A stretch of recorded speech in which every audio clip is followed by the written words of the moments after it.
take a look at the structure of your organization, where you do business, how you do business, and try to consider what might be the best for you. It may be that there are multiple board committees who are already handling some of these issues, and that disparate approach could work if there's a central coordination point. But there does need to be that coordination. And if you don't have visibility across all areas of ESG, you'll run into the siloed problem that every board has in oversight, that they're not getting the full picture or the full amount of information, which allows them to put together the full picture for the company and its future short and long-term strategy.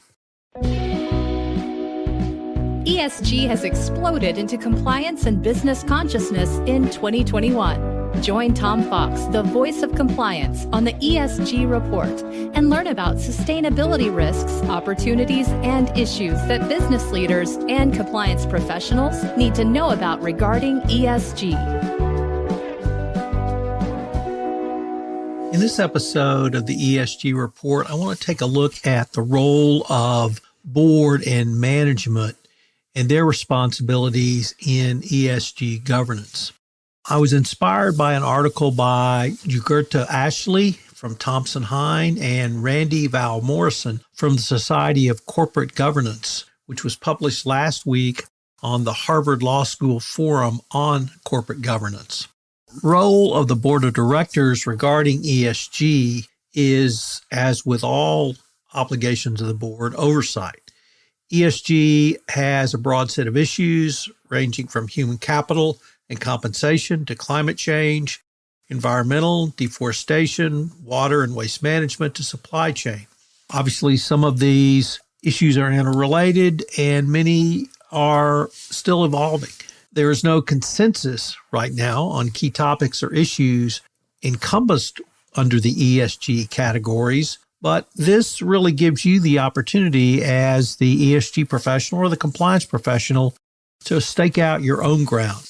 However, investors and other stakeholders may also have different views, and those views may be changing with regard to which topics and issues are the most important for corporate disclosure, for measurement, for testing, and of course, for investment.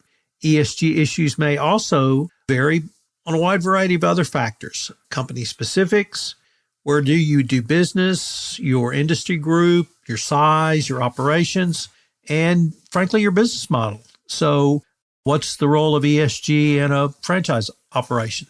This really has a breadth of issues that potentially could be ESG.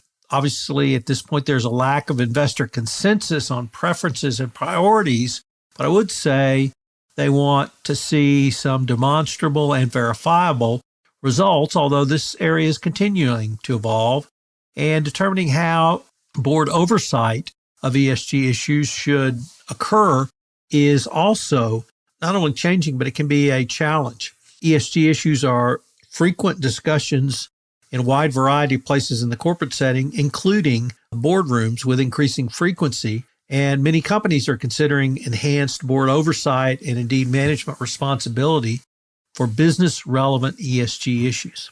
So what are the different types of structure of board oversight?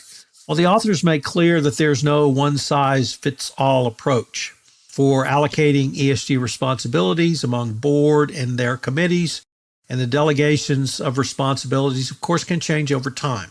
How board oversight is affected at any given company depends on a wide variety of company factors, company's business and industry, board composition and culture, board committee structure, composition, scopes of responsibilities and workloads, the existing company processes relating to compliance, CSR, ERM, and other similar programs, ESG-related functional areas, the significance of particular ESG issues to a company. So if you're in energy, the E may be higher, whereas if you are in transportation or logistics, the S for supply chain may be higher. Management level expertise and staffing. The key for companies is to develop an oversight structure with accountability, which can include both corporate charters and corporate governance guidelines, as well as internal processes and procedures, which are appropriate for your organization.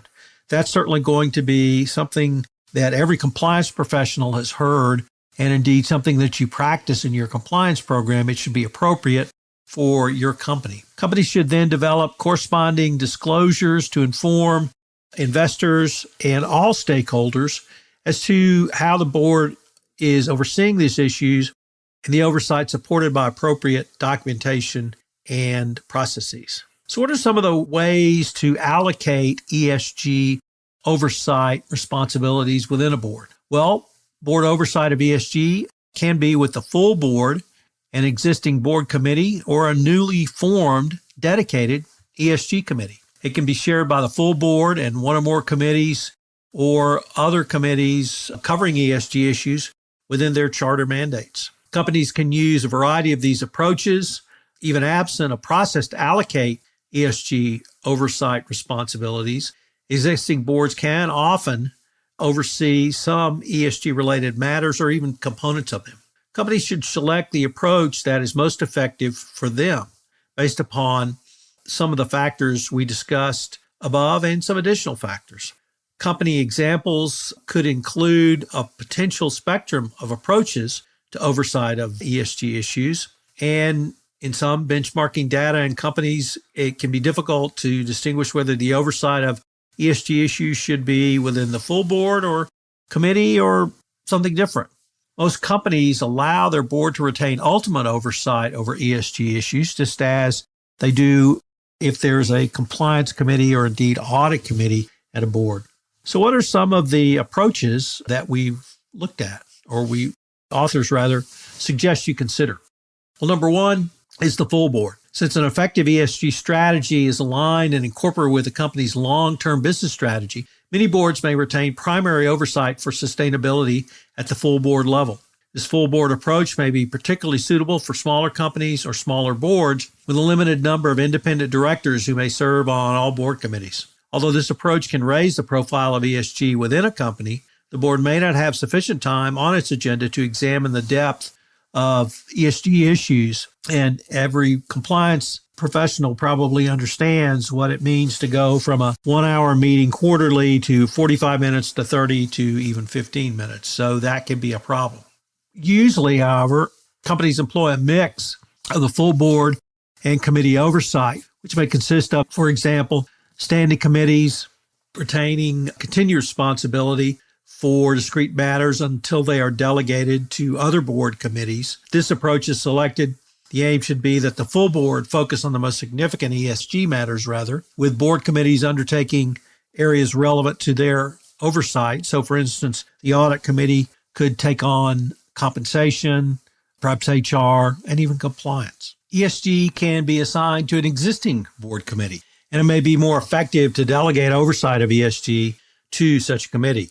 The author suggests the nominating governance committee. I would add compliance and audit committees may also be appropriate, particularly when the development of the ESG strategy is a relatively new one for the company.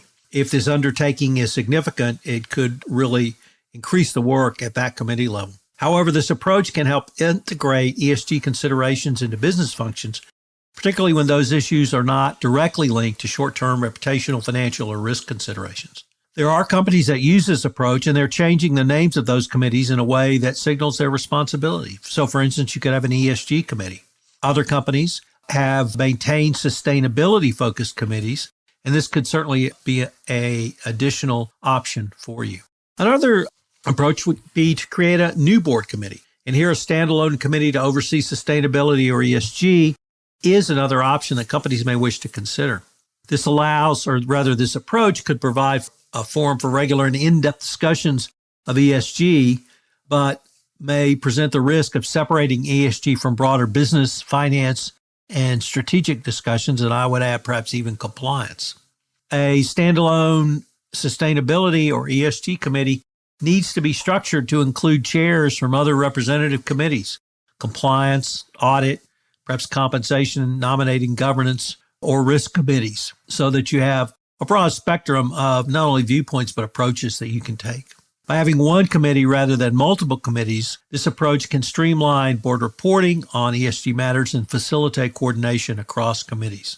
fourth approach is multiple existing board committees for oversight of discrete ESG matters. As we've mentioned, several committees, current board committees, audit, compensation, compliance, nomination, governance, risk, and perhaps others could be assigned oversight of discrete ESG matters that are most consistent with both their responsibility and expertise without the specific involvement of the full board.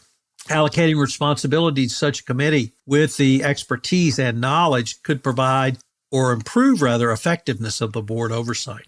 Since many ESG matters already fall within existing committees' area of responsibilities, this would seem like a logical extension. So what are companies currently doing? Well, almost 50%, according to a EY survey, are having ESG overseen by the full board.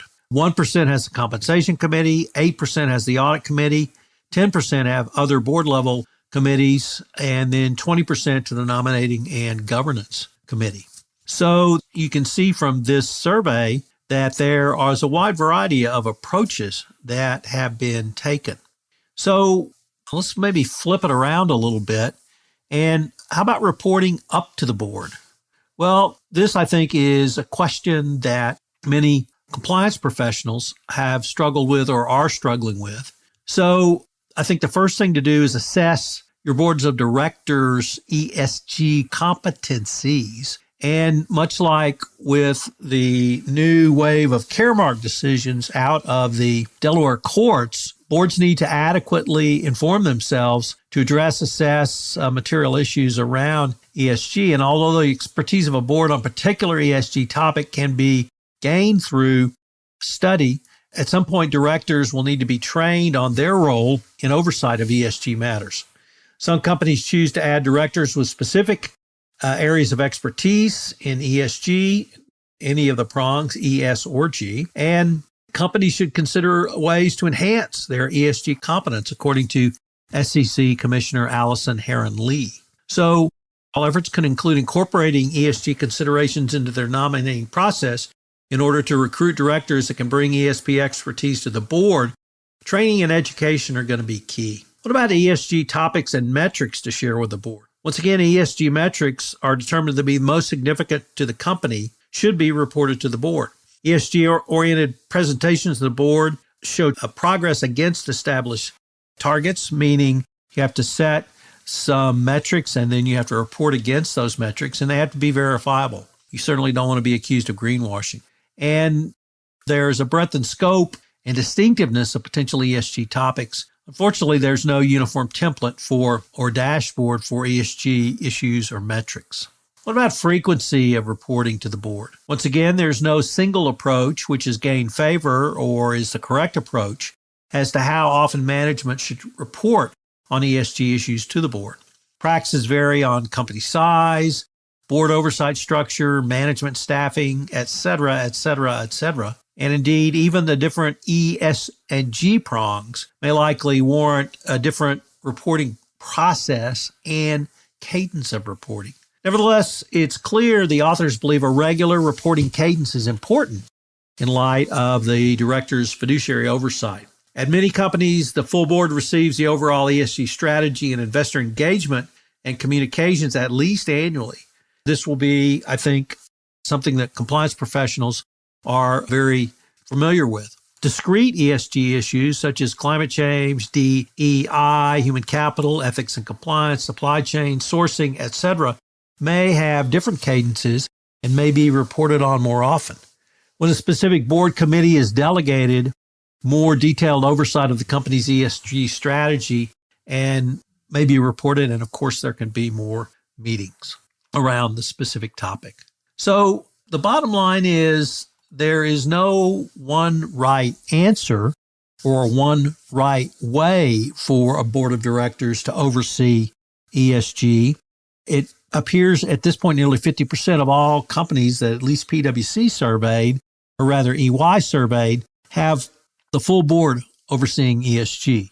That can be good in terms of overall board awareness, but it can be bad because your time before a full board is going to be diluted, subject to change. And as every chief compliance officer knows, you can be relegated down from your hour annual presentation to 10 to 15 minutes pretty quickly if there's something else going on that the board deems more appropriate.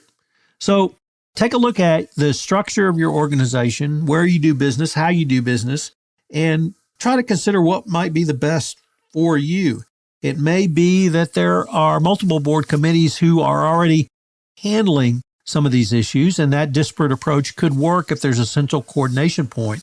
But there does need to be that coordination. And if you don't have visibility across all areas of ESG, you'll run into the siloed problem that every board has in oversight, that they're not getting the full picture or the full amount of information, which allows them to put together the full picture for the company and its future short and long-term strategy.